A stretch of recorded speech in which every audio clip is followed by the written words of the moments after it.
Assalamualaikum warahmatullahi wabarakatuh. Perkenalkan, nama saya Rian Adiprayoga. Pada kesempatan kali ini, saya akan membedah 4 istilah teknis yang menjadi nyawanya sistem telekomunikasi.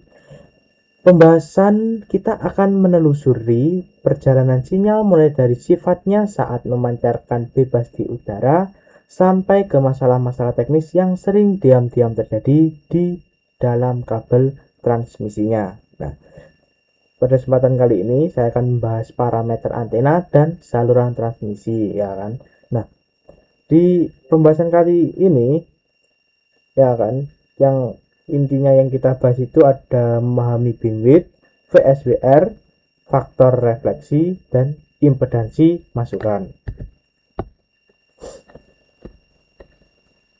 Nah, masuk ke yang paling dasar ya. Untuk mengawali materi, kita akan berkenalan dengan metrik paling mendasar dari pancaran antena, yaitu beamwidth. Nah, inti dari konsep ini adalah menegaskan bahwa sinyal antena itu tidak menyebar secara acak ke semua arah dengan kekuatan yang sama, nah, melainkan ada sebuah lebar tembakan yang bisa kita ukur secara akurat. Nah,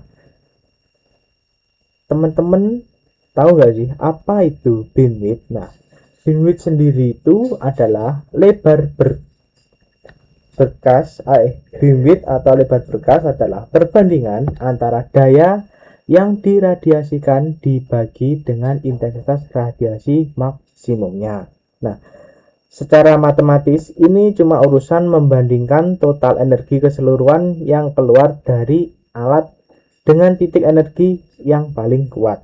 Nah, untuk rumus bandwidth sendiri itu yaitu ini dengan B bandwidth sama dengan P rad per U max. Nah, P rad itu apa sih? Nah, P rad itu adalah daya radiasi total yang dipancarkan. Nah, biasanya itu dalam satuan watt. Dan untuk U max ini adalah intensitas pancaran maksimum di titik terkuatnya. Nah, jadi kalau dari rumus ini hasil pembagiannya besar, berarti tembakan sinyal tersebut menyebar sangat luas. Nah, dan sebaliknya kalau hasilnya sangat kecil, nah berarti sinyalnya luar biasa tajam, menyempit bagaikan lampu sorot. Oke. Nah, melanjutkan pembahasan tadi, bandwidth ternyata tidak berdiri sendiri. Kita bisa menghitung lebar tembakan ini menggunakan parameter pendamping yang namanya direktivitas. Nah, direktivitas ini yang membuat perhitungannya itu jauh lebih simpel untuk di lapangan. Nah, selain itu, bandwidth juga memiliki hubungan matematis dengan direktivitas maksimum atau D0 dari sebuah antena. Nah, direktivitas itu gampangnya adalah kemampuan seberapa presisi antena tersebut mengarahkan dan membidik energinya ke arah sasaran. Nah, untuk rumusnya itu ini yaitu B bandwidth sama dengan 4pi per D0. Nah, 4pi itu adalah konstanta luas bola penuh. Nah, sedangkan D0 adalah angka direktivitas atau tingkat ketajaman antena tersebut. Nah, lewat rumus cepat ini kita pakai saja logika sederhana.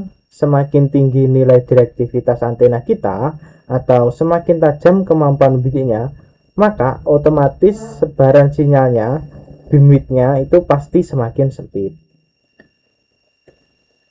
Nah, sekarang mari kita ubah kumpulan teori tadi ke dalam bentuk visualisasi. Nah, tujuannya adalah memetakan bentuk fisik pancaran tersebut menjadi sebuah grafik dua dimensi yang disebut main loop, serta mengenalkan cara kita membedah sudut dari wujud balon energi ini. Nah, di sini kita masuk ke pola radiasi dan parameter sudut. Nah, di sini ada 3 poin, ya kan? Yang pertama itu ujung paling luar kurva adalah titik radiasi maksimum. Nah, coba teman-teman perhatikan gambar balon ini. Area ujung yang paling buncit menonjol ke depan, nah ini area yang paling ujung ini, itu mewakili titik pusat tempat kekuatan sinyal sedang memuncak hebat. Nah, poin yang kedua itu ada beamwidth, mengukur lebar sudut satuan derajat degree atau radian. Nah, dan poin yang ketiga itu terdapat 2 parameter sudut penting. Yang pertama itu ada HPBW, half power beamwidth, dan yang kedua itu ada FNBW, first null beamwidth. Nah, karena wujudnya kurva yang melengkung dan melebar, para insinyur mengukurnya memakai satuan sudut derajat dengan menjadikan HPBW dan FNBW sebagai 2 metodologi standarnya. Nah, kita masuk ke half power beamwidth atau HPBW. Nah, kita akan bedah metodologi ukur yang pertama dan paling krusial penggunaannya. Nah, intinya di sini kita akan mengkalkulasi lebar area sinyal pada saat kekuatannya masih berada di taraf sangat ideal, yaitu minimal 50%. Nah, untuk definisi dari HPBW sendiri itu sudut yang memisahkan 2 titik pada kurva di mana daya pancarnya turun menjadi tepat setengah dari nilai daya maksimumnya. Nah, itulah mengapa namanya half power. Di saat gelombang radiasi tadi menurun ke samping dan tepat saat kekuatannya anjlok tertinggal 50%, kita letakkan penanda batas. Nah, ini ya yang dimasuk ke samping ini. Dan selanjutnya, sudut yang mengapit di antara 2 garis dari pusat ke titik setengah daya tersebut adalah sudut HPBW. Nah, ini sudut HPBW itu sudut yang ini loh, yang tengah ini. Nah, ini. Nah, penanda merah ini kita tarik garis maya ke pusat antena, lalu kita ukur lebar bukaan sudut di tengahnya. Nah, sudut tengah ini itu wujud asli dari HPBW. Nah, selanjutnya untuk melihat gambaran yang lebih luas, ada metodologi ukuran kedua, yaitu FNBW, first null beamwidth. Nah, kalau konsep sebelumnya mencari batas daya 50%, konsep ini bertujuan melacak batas mutlak atau kepunaan sinyal tersebut sebelum masuk ke blank spot atau zona buta. Nah, definisinya itu pemisahan sudut dari titik batas pertama di mana nilai daya radiasinya benar-benar habis atau jatuh ke angka 0, ya kan? Nah, jadi titik ukurnya ada pada saat pinggiran sinyalnya benar-benar habis. Makanya istilah hasilnya disebut titik 0 atau titik 0. Nah, kan? Selanjutnya, sudut lebar yang mengapit seluruh loop utama dari batas 0 ke 0 ini dinamakan sudut FNBW. Nah, bisa dibayangkan ya, layaknya tangan yang merangkul luas jarak lengkung, sudut dari titik mati paling kiri itu merangkul keseluruhan balon sampai ke titik mati di paling kanan. Nah, itulah wilayah absolut FNBW. Dari sini, dari titik mati sebelah sini, ya kan, sampai titik mati sebelah sini. Nah, ini, ya kan, kayak dirangkul. Nah, ini dinamakan FNBW. Nah, selanjutnya, meskipun mencari titik sudut grafik visual tadi terlihat merepotkan, pada kenyataannya ada berita baik. Ada harmoni kelengkungan yang sangat konsisten antara si HPBW dan FNBW yang menjadikan ya hubungan HPBW dan FNBW. Nah, Terdapat hubungan matematis yang sederhana antara HPBW dan FNBW. Nah, secara teori, besarnya FNBW selalu 2 kali lipat dari besarnya HPBW. Nah, dapat dilihat dari rumus ini, ya kan? Rumus ini FNBW sama dengan 2 kali HPBW, ya kan? FNBW selalu 2 kali lipat dari besarnya HPBW.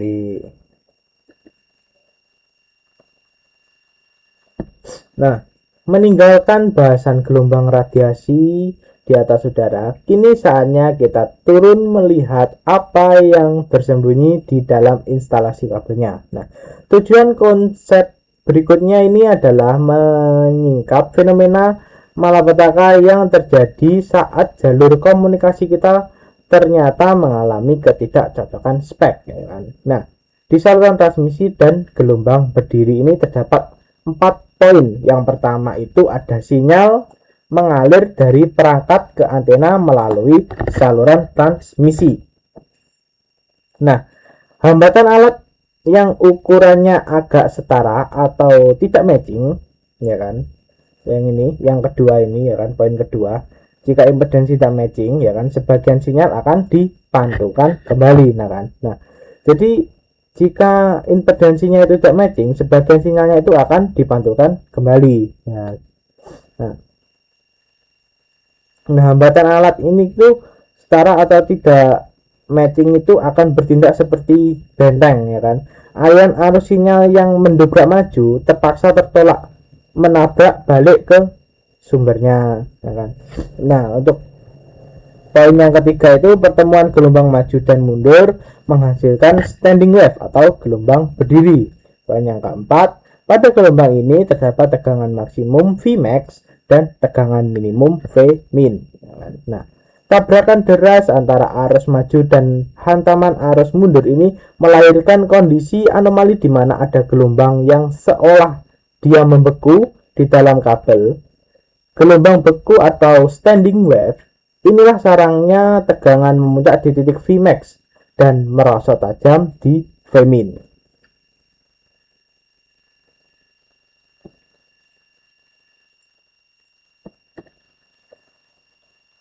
Nah, setelah memvisualisasikan kehadiran gelombang beku di kabel tadi, kita harus mengenali parameter penentu untuk memvonis kesehatan jaringan tersebut.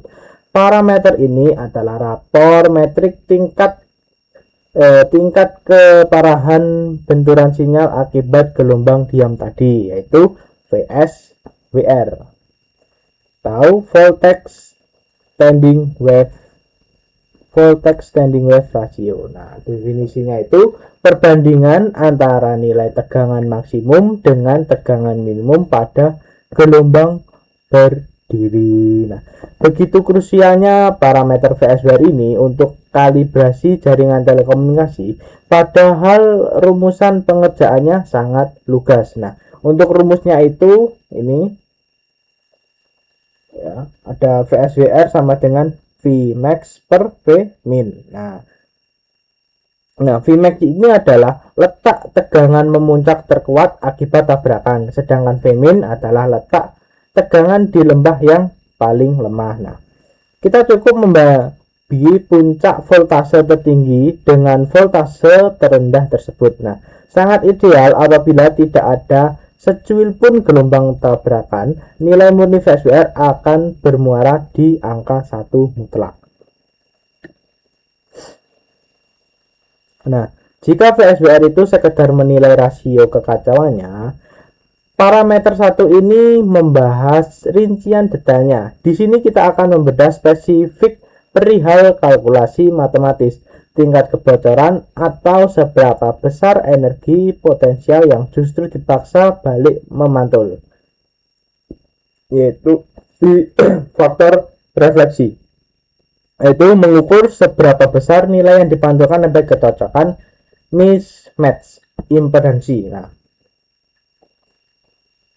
bisa disimpulkan parameter gamma ini mewakili persentase kerugian energi murni yang terlempar berbalik membentur ke mesin pemancar kita, ya kan? Nah, Untuk rumus dari gamma sendiri itu kalau menggunakan nilai mutlak itu gamma sama dengan VSWR min 1 per VSWR plus 1. Nah, jika menggunakan dalam bentuk desibel ya kan atau dB itu sama gamma sama dengan 20 log gamma.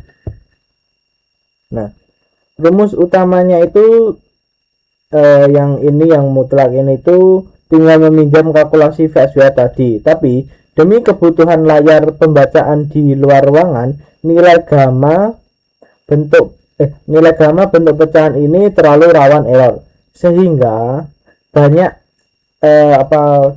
kerap menggunakan rumus yang ini, yang desibel ini, agar jauh lebih humanis untuk dibaca. Nah, sebagai contoh untuk rumus ini ya kan, misalnya itu kita ukur pakai VSWR meter dan muncul angka VSWR-nya itu sama dengan 2 ya kan.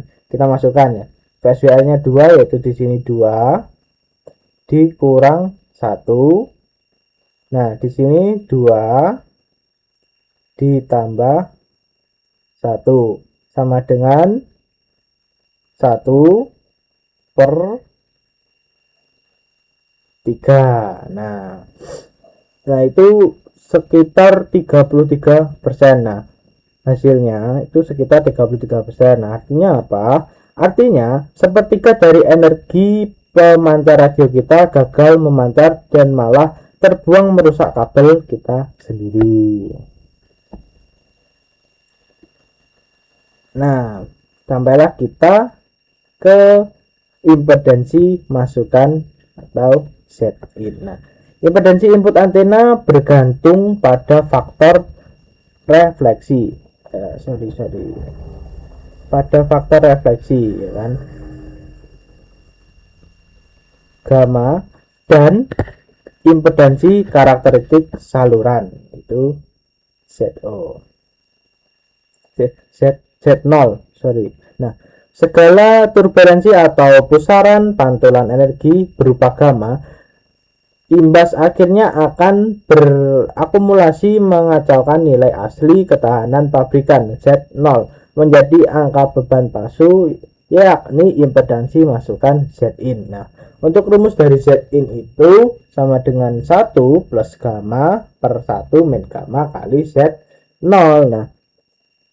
Nah, dengan berpedoman pada rumus mutlak ini, seandainya skenario pemasangan kabel kita berjalan nyaris sakral dengan faktor gamma tepat di titik 0 murni, maka secara logis beban final alat pembaca Z-in 100% dipastikan identik dengan rasio ideal resistansi kabel atau Z0. Nah, untuk bagian terakhir yaitu kesimpulan, terdapat 3 parameter transmisi saling berhubungan secara berurutan, ya kan.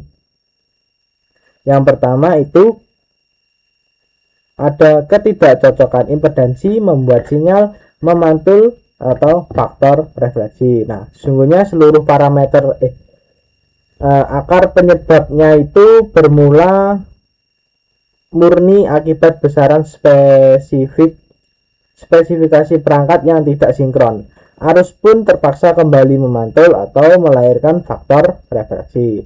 Ya, yang kedua itu pantulan tersebut menciptakan gelombang berdiri atau VSWR. Nah, arus yang memantau kencang ke belakang tadi menyulut ombak energi mematung statis yang kekuatannya tertakar lewat skala VSWR.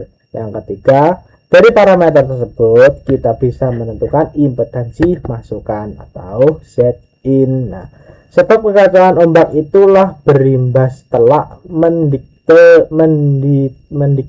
distorsi resistensi palsu di stasiun pusat, impedansi masukan Z-in. Nah, terima kasih. Dan demikian penjelasan untuk materi bandwidth dan parameter saluran transmisi. Saya Rian Adi Prayoga. Wassalamualaikum warahmatullahi wabarakatuh.